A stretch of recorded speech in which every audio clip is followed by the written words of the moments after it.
تو عقائد کی تعلیم، ایمانیات کا مذاکرہ، اللہ کے معرفت، نبی کی عظمت اور ان کے حقوق کا تذکرہ کہ نبی کے ہم پہ کیا کیا حقوق ہیں، یہ گھر میں کرو اور اس کے لیے مکاتب بھی قائم کرو تاکہ علماء حفاظ مکاتب قائم کریں، تاکہ گھر والے نہیں کر رہے ہوں تو کم سے کم ہم نائب نبی ہونے کی حیثیت سے اس کا کچھ حصہ تو ادا کر دیں، اپنا حق تو ادا کر دیں۔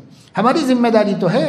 گھر والے بچوں کو ملحد بنا رہے ہیں، زندیق بنا رہے ہیں، تو خیر گھر والے تو جواب دیں گے ہی، محلے کے پیش امام صاحب بھی تو جواب دیں گے۔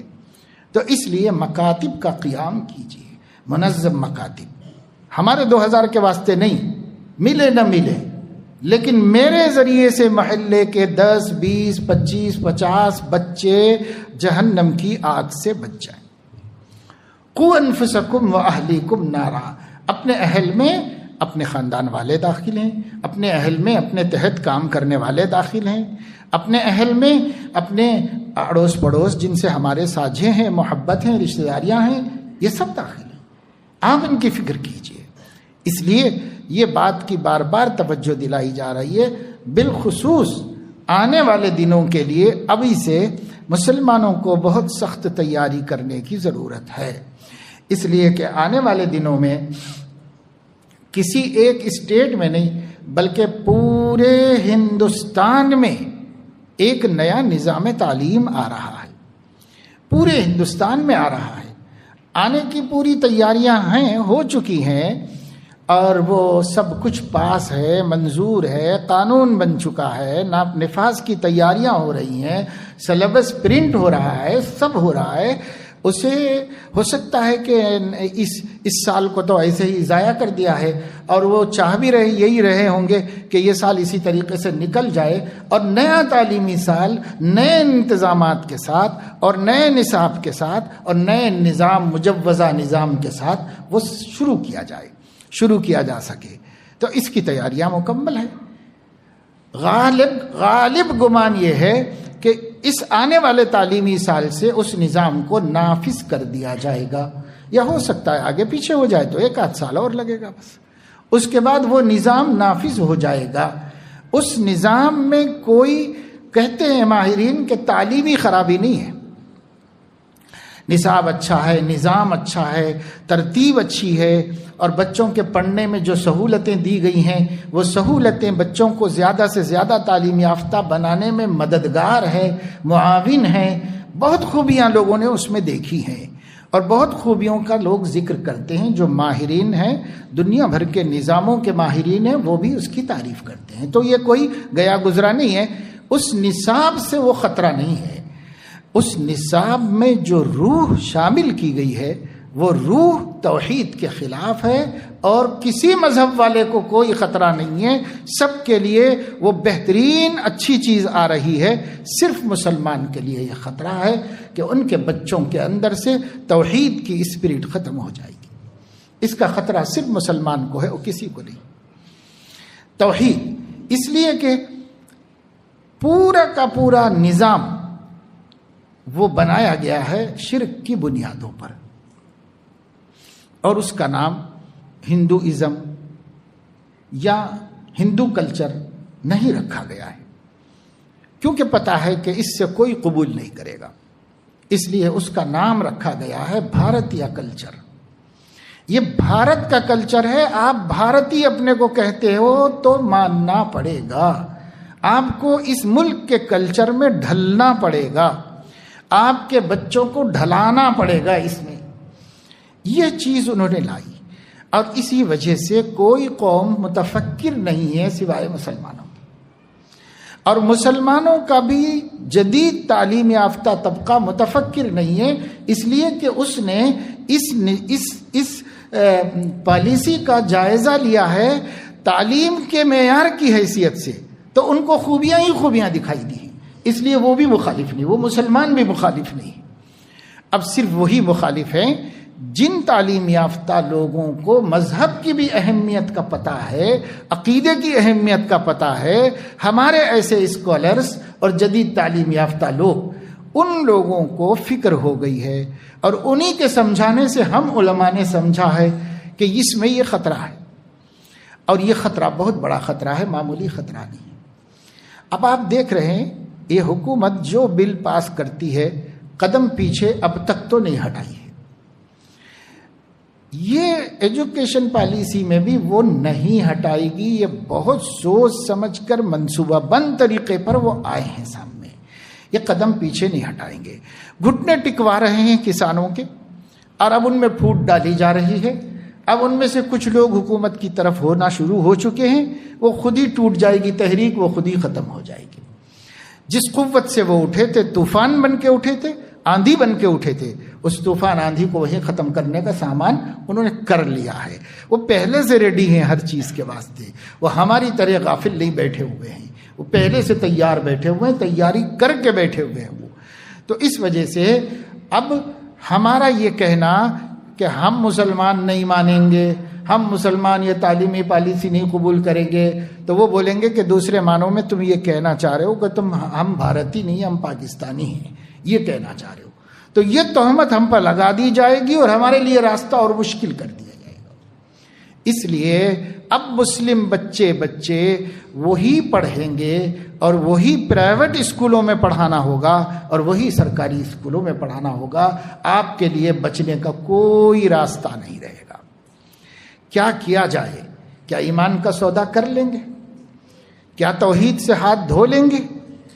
کیا 25 کروڑ مسلمانوں کی کم از کم 15 کروڑ بچوں کو جہنم کی طرف جانے کے لیے دے دیں گے؟ کیا کریں گے؟ نہیں مانیں گے، ممکن نہیں ہے۔ تبدیلی چاہیں گے، ممکن نہیں ہے۔ تو ہوگا کیا؟ اس کے لیے واحد راستہ اگر اب باقی رہ گیا ہے توحید، رسالت، عقیدہ، ایمان کی سلامتی کا، تو صرف ایک ہے اور وہ ہے مکاتب کا سسٹم، اور کوئی راستہ نہیں۔ مکتب مضبوط کیجئے، مکتب چل۔ اب صورتحال یہ ہے کہ مدرسہ کھولنا ضروری نہیں ہے، مکتب کھولنا ضروری ہے۔ مدرسے کی تعلیم فرض کفایہ ہے اور مکتب کی تعلیم فرض عین ہے۔ فرض عین کی طرف توجہ دیجیے۔ ہنگامی اوقات میں سب کو بسا اوقات اپنا کام چھوڑ کے بھی دوسرا کام کرنا پڑتا ہے۔ کتنے ناظم خالی بیٹھے ہوئے ہیں، کیوں نہیں مکاتب قائم ہوتے؟ اور کتنے لوگ علماء بیکار ہیں، کیوں نہیں مکتب قائم ہوتے؟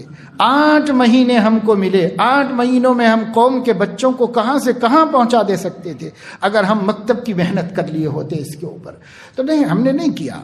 یاد رکھیے میرے دوستو، آپ سے اور آپ کے حوالے سے آپ کے علاقے کے تمام علماء سے، حفاظ سے، مؤذنین سے، ائمہ سے دردمندانہ اپیل ہے کہ آپ یہ بات ہر ایک تک پہنچا دیجئے کہ اگر یہ مکتب کا سلسلہ بہتر، منظم، مخلصانہ اور نبی کی محبت کو اپنے دل میں لے کر نبی کی امت کی محبت کو بچانے کے لیے آپ نہیں کریں گے تو اللہ کے نبی کو منہ نہیں دکھا سکیں گے قیامت میں۔ یہ اتنی بڑی ذمہ داری ہے۔ اب دوسرے کام کم کیے جا سکتے ہیں، دوسرے کاموں کی زیادہ فکر اب نہ کریں تو چلے گا۔ اب اس کی فکر ہو کہ ملت کی نئی نسل کا ایمان ہم مکتب سے بچا کر اسکول بھیجیں۔ اگر یہ مومن بن کر نہیں جائیں گے تو مشرک بن کے واپس آئیں گے۔ یہ صورتحال وہاں پر ہو چکی ہے، اس کا انتظار ہے۔ اب اس کا کوئی ٹکراؤ نہیں ہے، ٹکراؤ کر بھی نہیں سکتے، مقابلہ نہیں ہو سکتا اس کا۔ اس لیے جو اپنے ہاتھ میں ہے کرنے کا ارادہ کر لیجئے، چاہے وہ عالم بھی نہ ہو، چاہے وہ حافظ بھی نہ ہو، مگر آپ کی گلی میں مکتب چلتا ہے یا نہیں چلتا ہے؟ آپ کی گلی کے کل بچے مکتب کو جاتے ہیں کہ نہیں جاتے ہیں؟ آپ چاہے حافظ نہ ہو، عالم نہ ہو، لیکن اپنی گلی کی فکر کیجئے، اپنی گلی کے حد تک فکر کر لیجئے۔ میری گلی کے بچے مکتب جاتے ہیں کہ نہیں جاتے ہیں، اس کی فکر کیجئے، ورنہ یہ طوفان ہے، طوفان ہے، اور بہت بہت خطرناک طوفان ہے۔ اور وہ سونامی آئی تھی ہوگی تو آ کر کے کچھ لوگوں کو ہلاک کر کے گئی ہوگی، جو ایمان پہ مرے جنت میں گئے، اور جو بے ایمان میں گئے اپنے انجام کو گئے۔ اتنا ہی تو ہوا۔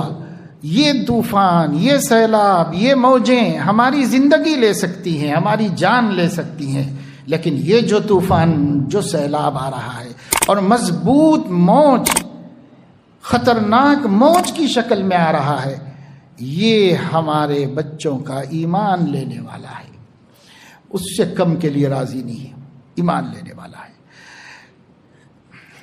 نفاق، دجالی باتیں، دجالی آڈیوز، دجالی ویڈیوز اور دجالی کیا کہتے ہیں آپ کا سوشل میڈیا اور دجالی پرنٹ میڈیا اور دجالی الیکٹرونک میڈیا، سارا کا سارا اس وقت دجال کے مددگار بنے ہوئے ہیں۔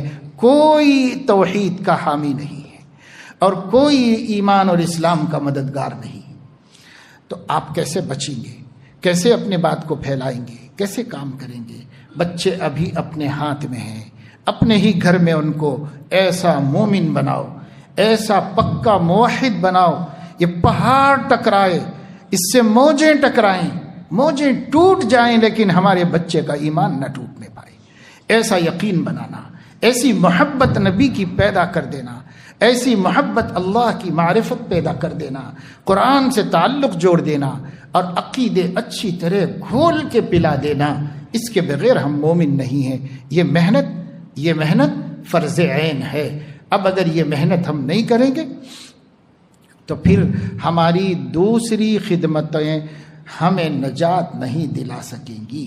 یہ اہم خدمت آ گئی ہے ہمارے سامنے، اور حالات بدلتے ہیں، احکام بدلتے ہیں، زمانہ بدلتا ہے، طریقے بدلتے ہیں۔ جو زیادہ ضروری بات سامنے آئے، زیادہ ضروری کام ہے، زیادہ اہم کام ہے، اس کو اسلام میں ایک قانون ہے، اسلام میں ایک قانون ترجیحات ہے، ترجیحات کا اسلام میں ایک علم ہے باقاعدہ۔ کب کس چیز کو آگے بڑھایا جائے، کون سی چیز کو آگے بڑھایا جائے، اس وقت مکاتب کے نظام کو آگے بڑھانا ہر کام کے مقابلے میں اہم کام ہے۔ اس کی طرف ہمیں توجہ دینے کی ضرورت ہے۔ آپ سب حضرات یہاں سے عزم لے کر، ارادہ لے کر جائیں، جہاں سے بھی آئے ہیں وہاں جا کر اپنے علماء کو چوکنا کریں، اپنے ائمہ کو، اپنی اپنی مسجد کے امام کو، اپنے اپنے مسجد کے مؤذن کو، محلے میں رہنے والے حافظان قرآن کو اپنے گھر میں دعوت دیجئے، چائے پانی پہ ناشتے پہ بلائیے، یا آپ ان کو بریانی کھلائیے، بلا لیجئے۔ ایک موقع مل جائے گا ان سب سے دوستی کا، اور ان سب سے کہیے آج ہم آپ کو بلائے ہیں، اور آپ کو بھی تعجب ہوگا کہ کیوں ہمیں خیال آ گیا کہ آپ کو ہم نے آج بلایا ہے۔ نہ شادی ہے، نہ عقیقہ ہے، اور نہ ولیمہ ہے، نہ کچھ۔ ہم آپ کو کیوں بلائے ہیں کھانے پر؟ ہم آپ کو اس لیے بلائے ہیں، ایک درد اپنے سینے میں لائے ہیں، وہ درد بانٹنا چاہتے ہیں، ایک فکر اپنے ذہن میں لائے ہیں، وہ فکر آپ کے اندر منتقل کرنا چاہتے ہیں۔ یہ کام میں نہیں کر سکتا، میں آپ کی مدد کروں گا، آپ یہ کام کر لیجیے، اس کے لیے کرو۔ اگر کریں گے بھائی انشاءاللہ تعالی، اگر آپ یہ کام کریں گے بچوں کو ہم بچا لیں گے، ورنہ دوستو نہ میں رہوں گا نہ آپ رہیں گے، ہماری نسل کہاں رہے گی اللہ بہتر جانتا ہے۔ ہمارے نبی کی روح کتنی تڑپے گی ہم نہیں بتا سکتے۔ 25 کروڑ مسلمانوں کی اولاد کے دین کا اور توحید اور عقیدے کا سوال ہے۔ ہمارے نبی کتنا تڑپیں گے ہم نہیں کہہ سکتے، ہمارے اللہ کو کتنا غصہ آئے گا ہم نہیں کہہ سکتے۔ اس لیے ذمہ داریوں کو پورا کرو۔ ہم حقیر ہیں، ہم کمزور ہیں، ہم ضعیف ہیں، وسائل سے محروم ہیں، نہ اقتدار ہمارے پاس ہے، نہ فوج ہے، نہ لشکر ہے، نہ مال ہے، نہ دولت ہے، نہ تجارتیں ہیں، نہ زمینیں ہیں، ہمارے پاس کچھ نہیں، ہم کمزور ہیں، پر ہمارے دلوں میں ہمارے اللہ پہ بھروسہ ہے۔ اور ایک بات ہمارے پاس ہے جو سب باتوں کی محرومی کو برداشت کر لے سکتی ہے، وہ یہ لنا مولانا ولا مولا لکم، ہمارے پاس مولا ہے، تمہارے پاس مولا نہیں۔ اللہ مولانا ولا مولا لکم۔ لوگوں نے کہا ہمارے پاس عزا ہے، حضور نے فرمایا ہمارے پاس مولا ہے، تمہارے پاس مولا نہیں۔ بس صحابہ اسی پہ جیے، صحابہ اسی پہ کھڑے، اور صحابہ نے جنگیں جیتی۔ لنا مولانا ولا مولا لکم، ہمارے لیے اللہ مولانا ولا مولا لکم، اللہ ہمارا مولا ہے، تمہارے پاس مولا نہیں ہے۔ اب چلو لڑیں گے، کون جیتتا ہے دیکھ لیں گے۔ اپنے اللہ کو اپنا مولا مان کر، اپنے مولا کے بھروسے پر ہمیں یہ جنگ جیتنی ہے کہ اس ملک کی، اس دھرتی پر بسنے والے مسلمانوں میں ایک گھر میں ایک بھی ملحد نہیں بنے گا، ایک بھی دہریت کو، شرک کو قبول نہیں کرے گا۔ یہ ہمیں یقینی بنا لینا ہے، ورنہ ہمارے جینے سے مر جانا بہتر ہے اور زمین پر رہنے سے زمین کے نیچے چلے جانا بہتر ہے اگر ہم یہ نہیں کر سکے۔ بڑی بات ہے، بہت اہم بات ہے، بہت اہم بات ہے۔ لڑائی جھگڑے چھوڑو، آپس کے اختلافات ختم کرو۔ تمہاری موت کے فیصلے ہو رہے ہیں اور تم معمولی باتوں میں رشتے توڑے ہوئے ہو، پڑوسیوں سے لڑے ہوئے ہو، اور آپس میں انتشار، اختلاف، جھگڑے، مولوی کا اختلاف، امام کا اختلاف، حافظ کا اختلاف، لیڈر کا اختلاف، سب مل کر تتر بتر ہیں، اور دنیا چاہ رہی ہے کہ ہم ایسے ہی رہیں، اور بلکہ اس میں اور اضافہ کیا جائے تاکہ ہمیں سوچنے کا، سنبھلنے کا موقع ہی نہ ملے اور ہم برباد کر دیے جائیں۔ تو اس لیے فتنے ختم کرو، اختلافات ختم کرو، جھگڑے ختم کرو، اللہ کے نام پر ایک امت بن کر اس امت کو آنے والے فتنوں سے بچاؤ۔ حضرت عمر رضی اللہ تعالیٰ عنہ نے حضرت حذیفہ سے پوچھا تھا کہ فتنوں کے بارے میں کیا جانتے ہو؟ انہوں نے کہا کہ فتنۃ الرجل فی مالہ و اہلہ و جارہ و کفارتها الصلاۃ والصیام والصدقۃ، یہ سب انہوں نے کہا، بخاری شریف میں حدیث ہے نا۔ تو حضور حضرت عمر نے کہا میں یہ نہیں پوچھ رہا ہوں، یہ فتنے مجھے معلوم ہے، یہ فتنے نہیں پوچھ رہا ہوں، میں ان فتنوں کے بارے میں پوچھ رہا ہوں جو دریا کی موجوں کی طرح خطرناک اور خوفناک ہوگی۔ یہ جو فتنہ آ رہا ہے مسلمانوں کے حق میں، یہ فتنہ دریا کی موج کی طرح خطرناک ہے۔ یہ گھر بیٹھ کے مقابلہ نہیں کر سکتے، یہ اپنا گھر مضبوط ہے اس لیے نہیں بچ سکتے، میں مسجدیں ہیں اس لیے نہیں بچ سکتے، اذانیں ہو رہی اس لیے نہیں بچ سکتے، نماز ہم پڑھ لیتے ہیں اس لیے نہیں بچ سکتے۔ یہ موج بہت خطرناک موج ہے، وہ ان سب چیزوں کے اوپر سے بہا کے لے جائے گی اگر ہمارا عقیدہ مضبوط نہیں، ہمارا دین مضبوط نہیں، اور ہمارے بچوں کو اللہ رسول کی معرفت نہیں اور نہ ان کی محبت نہیں، تو پھر یہ طوفان اور یہ موج سب کو بہا کے لے جائے گی۔